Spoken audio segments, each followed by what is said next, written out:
Halo, saya Justin Stewart Leonardo akan membahas kelanjutan dari bab 7 tentang dinamika partikel. Pada video kali ini kita akan membahas subbab 7.2 mengenai hukum 1 Newton tentang kasus kesetimbangan partikel. Mari kita mulai. Yang pertama, kita akan membahas mengenai strategi dalam menyelesaikan masalah dinamika. Jadi penggunaan ketiga hukum Newton tidak terlepas dari bagaimana cara kita untuk menyelesaikan satu kasus atau satu sistem yang terkait dengan dinamika partikel. Ada beberapa strategi, diantaranya yang pertama di sini kita perlu menggambar gaya-gaya yang bekerja pada suatu benda. Jadi kalau kita perhatikan ilustrasi berikut, ini kita gambar ada gaya tegangan tali, ada gaya berat ke sini ya. Gaya berat selalu ke bawah arahnya, sebagaimana yang telah kita bahas kemarin. Dan ada gaya normal untuk benda yang bersentuhan dengan satu bidang. Kemudian, untuk strategi kedua, kita mesti menguraikan gaya-gaya tersebut terhadap sumbu X dan sumbu Y. Jadi, kalau misalnya suatu benda, misalnya lampu lalu lintas yang tergantung, benda tersebut memiliki berat W, dan karena dia tergantung dengan tali, dia memiliki tegangan tali di sini. Dan kita perlu menguraikan gaya-gaya ini menjadi komponen sumbu X dan sumbu Y sebagaimana yang telah kita bahas pada bab vektor di semester yang terdahulu. Kemudian, langkah ketiga ini kita harus menentukan kemana benda bergerak. Ya, untuk penggunaan strategi ketiga biasanya itu pada aplikasi hukum Newton kedua ya, jadi benda yang memiliki percepatan.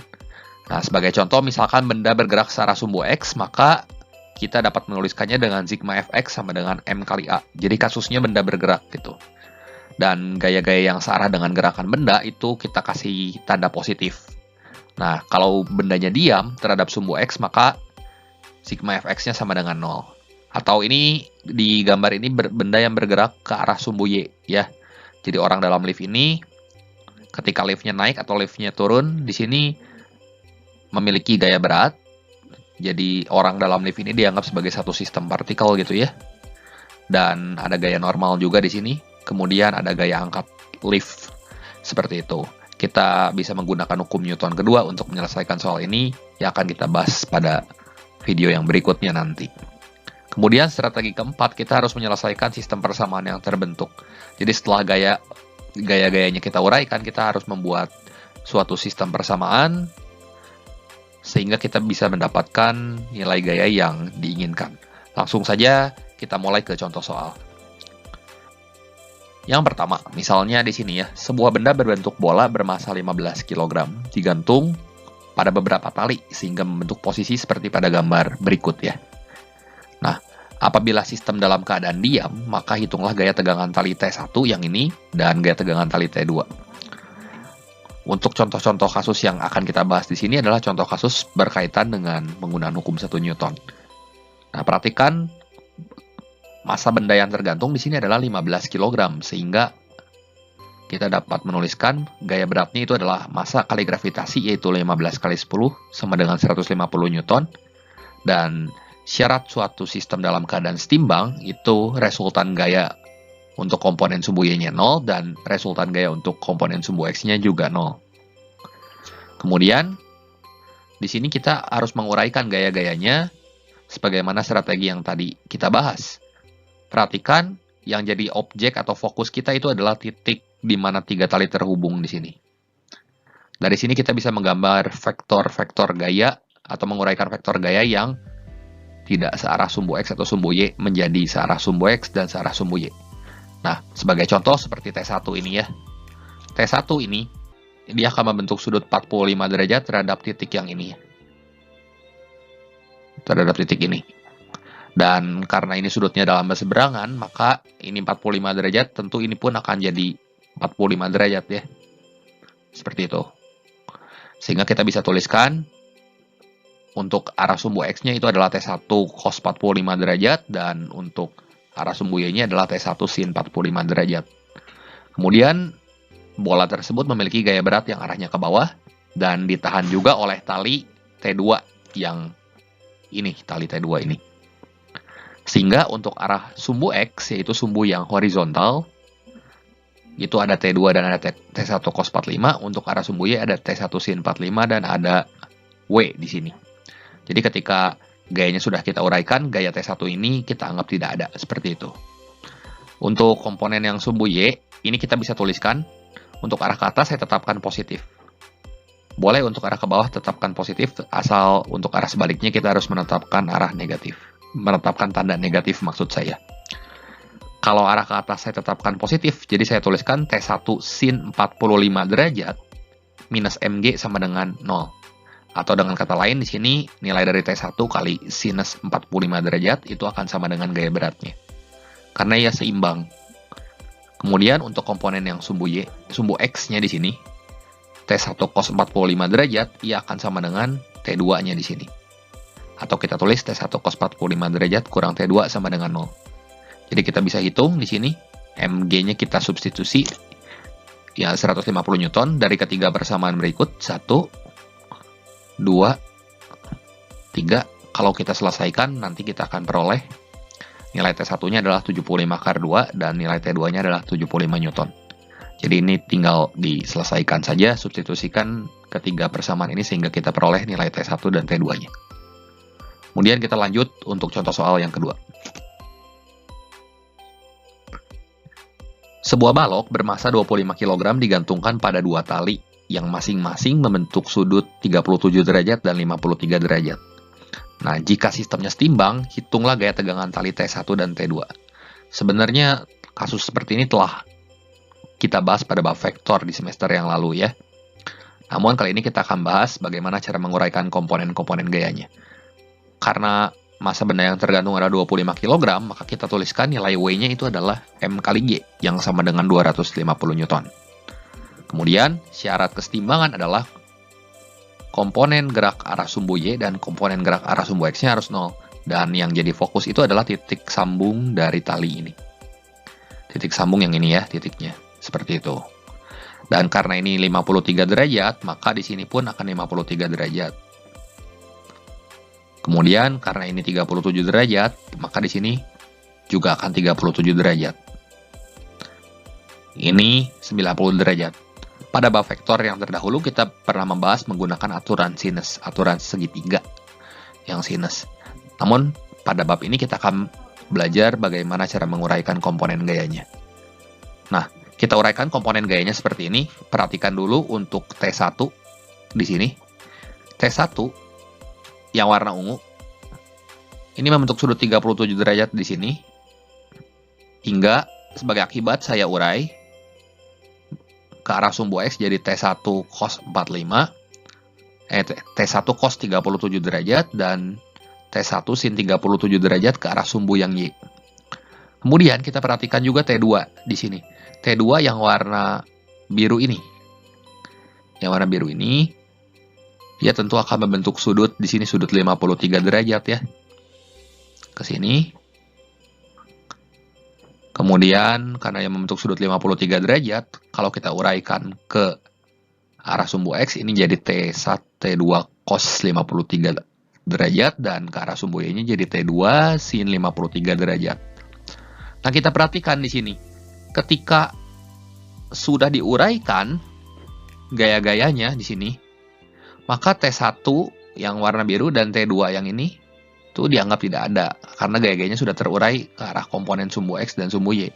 Jadi kita tinggal mengoperasikan saja. Untuk persamaan gerak searah sumbu Y, kita bisa menuliskannya dengan T1 sin 37 derajat, saya beri tanda positif untuk ke atas ya, ditambah T2 sin 37 derajat, dikurangi MG. MG-nya itu kita gunakan nanti 250 Newton. Itu akan sama dengan 0 karena setimbang. Kemudian, untuk persamaan gerak kedua, itu T2 cos 53 derajat, saya ambil arah ke kanan positif, dan arah ke kiri negatif. Jadi, T2 cos 53 derajat dikurangi T1 cos 37 derajat sama dengan 0. Sebagaimana kita ketahui bahwa sin 37 derajat itu sama dengan 3/5 dan cos 37 derajat itu sama dengan 4/5 ya. Jadi dari 3 persamaan ini kita bisa mensubstitusi dan mengeliminasi mengeliminasi ketiga persamaan ini, kita substitusikan saja MG-nya ke sini hingga kita dapat persamaan dalam bentuk T1 dan T2, lalu kita eliminasi juga bisa. Dan kita peroleh hasil T1-nya itu adalah 150 Newton dan T2-nya adalah 200 Newton. Dari mana hasil ini? Tentunya dari hasil kontretan. Jadi silahkan kalian hitung sendiri bagaimana cara mendapatkan 150 Newton dan 200 Newton dari ketiga persamaan yang saya beri tanda ini. Kemudian untuk contoh, kemudian kita lanjut ke contoh soal yang ketiga. Kita diminta untuk menentukan besar gaya F jika sistem berikut berada dalam kesetimbangan. Perhatikan bahwa ini merupakan gambar seorang pasien yang kakinya digips ya, seperti ini. Nah, ini digantung dengan tali dan dikaitkan talinya itu ke 3 buah katrol. Nah, sebagaimana telah saya jelaskan sebelumnya bahwa untuk menentukan komponen tegangan tali dari sistem kesetimbangan seperti ini, kita harus berfokus pada titik hubung tali dan gayanya. Maka di sini, kalau saya gambar, ini akan seperti ini untuk gaya. Kemudian ini titik hubungnya. Dan ini tegangan tali. Ini T1. Dan ini T2, gitu ya. Nah, dari sini, kita akan membuat koordinat sumbu X dan sumbu Y-nya. Koordinat acuan untuk menguraikan komponen gayanya itu berbeda dari dua contoh yang tadi, yang sebelumnya. Jadi, di sini saya akan membuat komponen sumbu X dan sumbu Y-nya searah dengan gaya-gaya yang ada di sini, supaya memudahkan kita dalam perhitungan. Nah, di sini juga ada gaya berat. 2,2 kg ini merupakan beban yang berkontribusi untuk menyumbangkan gaya berat. Tapi ini kita pisahkan dulu, sistem ini kita tidak hitung dulu. Jadi kita buat free body diagram di sini. Jadi saya membuat komponen sumbu X sama sumbu Y-nya kan seperti ini. Ini X positif misalnya, di sini Y positif. Dan untuk bebannya itu saya pisahkan sebagai satu sistem tersendiri, jadi supaya kita lebih mudah menghitungnya. Ya. Dan yang jadi fokus di sini adalah titik hubung dari gaya dan kedua tegangan tali dari T1, T2 dan gayanya. Nah, kita bisa gambar seperti ini. F di sini. Kemudian ini T1 dan ini T2.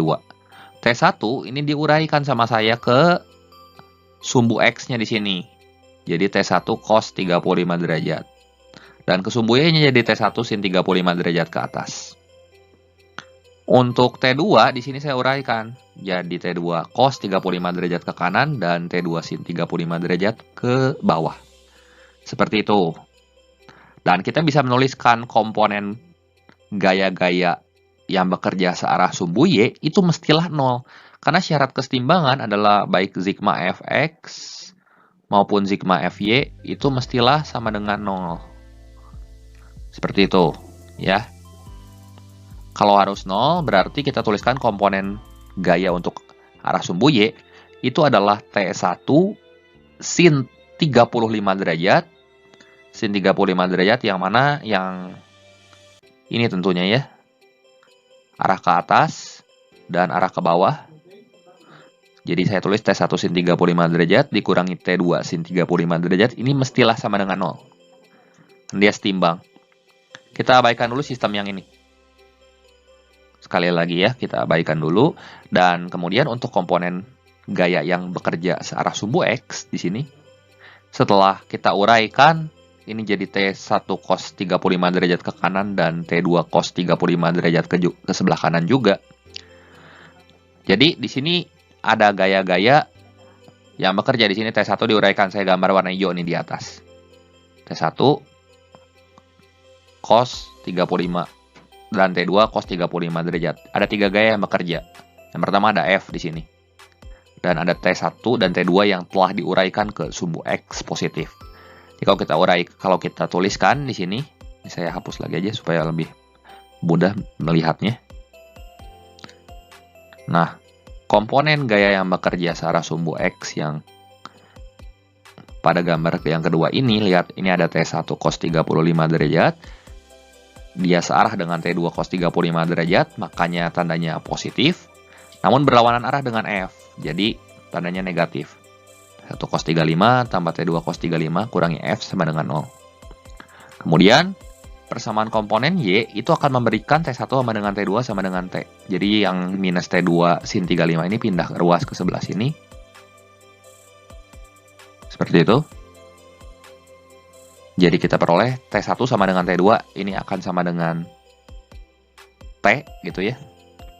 Kita misalkan dengan T, lalu kita tinjau baru gaya berat yang ditimbulkan oleh beban yang digantung sebagai satu sistem yang terpisah. Nah, karena talinya itu nyambung seperti ini, maka tegangan tali yang dirasakan oleh katrol yang ini, itu akan sama dengan gaya berat akibat si beban itu. Sehingga kita bisa gambarkan seperti ini gambarnya. Di sini ada gaya berat dan ada tegangan tali ya. Jadi T sama dengan mg di sini. T yang dimaksud adalah T2 tentunya di sini ya. T2 karena T2 yang terhubung langsung ke beban seperti itu. Tapi karena T1 sama dengan T2 sama dengan T, kita bisa tuliskan di sini sigma Fy-nya sama dengan 0 dan T2-nya atau T-nya itu sama dengan mg. Dan kita bisa tulis T2 itu sama dengan T sama dengan mg tentunya ya. Lihat dari gambar yang ini, kita bisa peroleh bahwa T2 itu sama dengan mg. Lalu kita substitusikan ke persamaan pada sumbu X. Substitusikan persamaan yang ini ke persamaan pada komponen yang sumbu X. Jadi T1-nya kita ganti sama T. Bisa kita ganti sama T cos 35 gitu ya, tambah T cos 35 min F sama dengan 0 gitu. Jadi di sini kita peroleh F-nya sama dengan 2T cos 35 tentunya ya. T cos 35 tambah T cos 35, 2T cos 35, dan ini akan sama dengan T-nya kita ganti sama mg, sama gaya berat. Jadi 2 kali mg kali cos 35 derajat sama dengan 35 Newton. Perhatikan bahwa sudutnya nggak istimewa, kalian boleh hitung pakai kalkulator. Jadi biar gampang. Yang penting kalian tahu bagaimana caranya menguraikan gaya-gaya, komponen gaya ke arah sumbu X dan ke arah sumbu Y untuk berbagai kasus. Apalagi untuk kasus yang terhubung seperti ini, kasus benda yang terhubung seperti pada gambar pasien yang digips kakinya ini. Oke, demikian pembahasan kali ini mengenai aplikasi hukum 1 Newton pada kesetimbangan partikel. Berikut ini ada soal latihan yang bisa kalian screenshot untuk kalian coba. Untuk soal yang nomor 1 itu massa bendanya 2 kg untuk setiap kasus. Jadi kasus yang pertama ini bisa menggunakan contoh, bisa melihat contoh yang pertama dan contoh yang kedua tadi. Demikian pula untuk gambar yang kedua dan gambar yang ketiga. Namun untuk gambar yang keempat di sini yang sistemnya berkesinambungan seperti ini, yang ada 4 tegangan tali di sini, kalian bisa gunakan cara yang seperti tadi, yang seperti kasus pasien yang kakinya digips. Demikian pula untuk soal nomor 2 di sini udah saya berikan komponen-komponen gaya yang udah diuraikan. Kalian bisa screenshot lalu kalian bisa lebih mudah untuk melakukan perhitungan dalam menentukan nilai T1 dan T2 pada sistem kesetimbangan ketika sebuah mesin mobil diangkat. Oke, demikian pembahasan kali ini mengenai hukum 1 Newton tentang kesetimbangan partikel. Terima kasih atas perhatiannya. Sampai jumpa di video saya yang berikutnya.